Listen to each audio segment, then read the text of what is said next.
Especially ಈಗ ಗುರ್ಲಾಪುರದ ರೈತರು ಒಂದು ರೀತಿ ಕನ್ವಿನ್ಸ್ ಆಗಿದ್ದಾರೆ, ಆದರೆ ಮುಧೋಳದಲ್ಲಿ ಮಾತ್ರ ಹೋರಾಟ ನಿರಂತರವಾಗಿ. ಗುರ್ಲಾಪುರದ ಒಂದು ಕಬ್ಬು ಬೆಳೆಗಾರರ ಹೋರಾಟ ಭಾಳ ಪ್ರಭಾವವನ್ನು ಬೀರ್ತು. ಅದಕ್ಕೆ ರಾಜ್ಯವ್ಯಾಪ್ತಿ ಬೆಂಬಲನೂ ಕೂಡ ಬೀರ್ಬತ್ತು. ಸರ್ಕಾರ ನಿನ್ನೆ ಒಂದು ನಿರ್ಧಾರ ಮಾಡಿತು, ಅದು ಭಾಳ ಗೊಂದಲಮಯವಾಗಿದೆ, ಒಂದು ಸ್ಪಷ್ಟತೆಯಿಂದ ಕೂಡಿಲ್ಲ. ಅದರಿಂದ ಈ ಥರ ಕನ್ಫ್ಯೂಷನ್ಸ್ ಎಲ್ಲ ಆಗಿದೆ.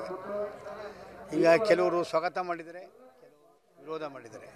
ಅದಕ್ಕೆ ಸರ್ಕಾರ ಇದರ ಬಗ್ಗೆ ಮತ್ತೊಮ್ಮೆ ಸ್ಪಷ್ಟವಾದ ನಿರ್ಧಾರವನ್ನು ರೈತರ ಏನು ಕೇಳ್ತಾರೆ ನ್ಯಾಯಯುತವಾದ ಬೇಡಿಕೆಯನ್ನು ಮರುಪರಿಶೀಲಿಸಬೇಕು ಅನ್ನೋದು ಒಂದು ಒತ್ತಾಯ ಮಾಡ್ತಿದೆ. ಇದರಲ್ಲಿ ಕೇಂದ್ರ ಸರ್ಕಾರದ ಕೆಲವು ಪಾಲಿಸಿಗಳು ಬದಲಾಗಬೇಕಾಗಿದೆ. ನಾವು ಹೋರಾಟಗಾರ ಎತ್ತಬೇಕಾಗುತ್ತೆ. ಒಂದು, FRP ನಿಗದಿಯಲ್ಲಿ ಮೊದಲನೇ ಮಾನದಂಡ 8.5 ಇತ್ತು, 9 ಆಯಿತು, 9.5 ಆಯಿತು, ಈಗ 10.25 ಇದೆ.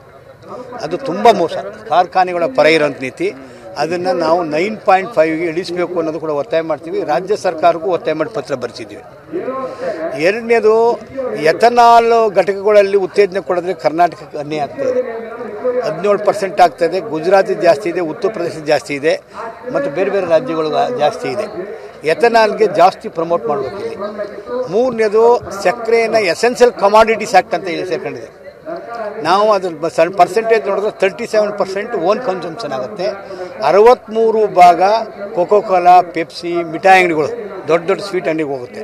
ಅದಕ್ಕೆ ಗ್ರಾಹಕರಿಗೆ ಒಂದು ರೀತಿ ಮತ್ತು ಕಮರ್ಷಿಯಲ್ ರೇಟ್ನ ಬೇರೆ ಮಾಡಿದ್ರೆ ಸರ್ಕಾರ ಕಾರ್ಖಾನೆಗಳಿಗೂ ಲಾಭ ಆಗುತ್ತೆ, ರೈತರಿಗೂ ಹೆಚ್ಚೆಚ್ಚು ಬೆಲೆ ಕೊಡಬೇಕಾದಂಥದ್ದು. ಉಪ ಉತ್ಪನ್ನಗಳೆಲ್ಲ ಬೆಲೆನ ಲೆಕ್ಕ ಹಾಕುವಾಗ 70%, 30%ದಲ್ಲಿ ಅದನ್ನು ಸೋಲ್ತಾ ಇದ್ವಿ. ಯಾವುದೇ ಕಾರ್ಖಾನೆಗಳು ತಪ್ಪು ಮಾಡ್ತಾ ಇದ್ದಾವೆ. ಇದರಲ್ಲಿ ಕೇಂದ್ರ ಮತ್ತು ರಾಜ್ಯ ಸರ್ಕಾರದ ಎರಡೂ ಹೊಣೆ ಇದ್ದಾವೆ. ರಾಜ್ಯ ಸರ್ಕಾರ ಭಾಳ ಹದ್ದುಬಸ್ತಲ್ಲಿ ಇಟ್ಕೋಬೇಕಾಯ್ತು ಕಾರ್ಖಾನೆಗಳು ಭಾಳ ಹೇಳ್ದಂಗೆ ಕೇಳಿದ ಕಾಲ ಇತ್ತು. ಈಗ ಹೇಳ್ದಂಗೆ ಕೇಳೋ ಕಾಲ ಇಲ್ಲ, ಅವ್ರು ಕೋರ್ಟ್ಗೆ ಹೋಗ್ತದೆ. ಕಾರ್ಖಾನೆಗಳಿಗೆ ನಮ್ಮ ರಾಜ್ಯ ಸರ್ಕಾರದಿಂದ ರಿಬೇಟ್ ಸಿಗ್ತವೆ, ನಮ್ಮ ನೆಲ ಕೊಟ್ಟಿರ್ತೀವಿ, ನಮ್ಮ ನೀರು ಕೊಟ್ಟಿರ್ತೀವಿ. ರೈತರು ಕಷ್ಟದಲ್ಲಿದ್ದಾಗ ಸ್ಪಂದಿಸಬೇಕು ಅನ್ನೋಂಥ ಮನೋಭಾವ ಇಲ್ಲ. ಆದರೂ ಈಗ ಸರ್ಕಾರ ಈಗ ಕೊಟ್ಟಿರುವಂಥದ್ದು ಅಲ್ಪ ತೃಪ್ತಿ ಅಷ್ಟೇ, ತೃಪ್ತಿಕರ ಇಲ್ಲ. ಈ ಮುಧೋಳ ಭಾಗದ ರೈತರು ಹೋರಾಟ ಮಾಡ್ತಿದ್ದಾರೆ. ಇದನ್ನು ಸರ್ಕಾರಕ್ಕೆ ಗಮನಕ್ಕೆ ನಾವು ಸಂಯುಕ್ತ ಹೋರಾಟದ ಎಲ್ಲ ಪದಾಧಿಕಾರಿಗಳು ಬಂದಿದ್ದೀವಿ. ಈ ಹೋರಾಟವನ್ನು ಬೆಂಬಲಿಸೋದ ಜೊತೆಗೆ ಸರ್ಕಾರ ಮತ್ತೆ ಹೆಚ್ಚು ಬೆಲೆ ಕೊಡೋ ರೀತಿ ನಿರ್ಧಾರ ಮಾಡಬೇಕು ಅಂತ ಒತ್ತಾಯ ಮಾಡ್ತೀವಿ. ಈ ಬಗ್ಗೆ ಸಿಎಂ ಅವರಿಗೆ ತಾವು ಆ ಭಾಗದಿಂದ ಭೇಟಿಯಾಗಿ ಮನವರಿಕೆ ಮಾಡುವಂತ ಖಂಡಿತ.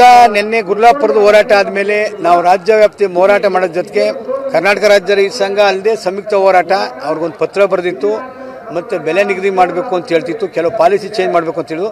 ಮುಖ್ಯಮಂತ್ರಿಗೆ ನಾಳೆ ಖುದ್ದು ನಾವು ಒಂದು ಒತ್ತಾಯನೂ ಮಾಡ್ತೀವಿ, 2 ದಿನದಲ್ಲಿ ಅವ್ರನ್ನ ಭೇಟಿ ಮಾಡಿ ಒತ್ತಾಯನೂ ಮಾಡ್ತೀವಿ. ರೇಟ್ ಜಾಸ್ತಿ ಆಗಲೇಬೇಕು.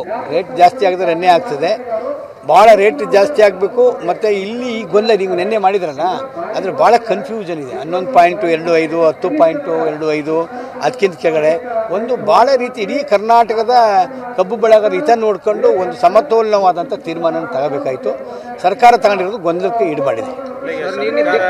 ಕೆಲಸ ಮಾಡಿದ್ರೆ ಎಲ್ಲರೂ ಇದು ಸರ್ಕಾರಗಳು ಯಾವತ್ತೂ ಈಗ ಸರ್ಕಾರಿ ನೌಕರರುಗಳು ಹೋರಾಟ ಮಾಡಿದ್ರೆ ಒಂದೇ ದಿನದಲ್ಲಿ ಬಗೆಹರಿಸ್ತವೆ.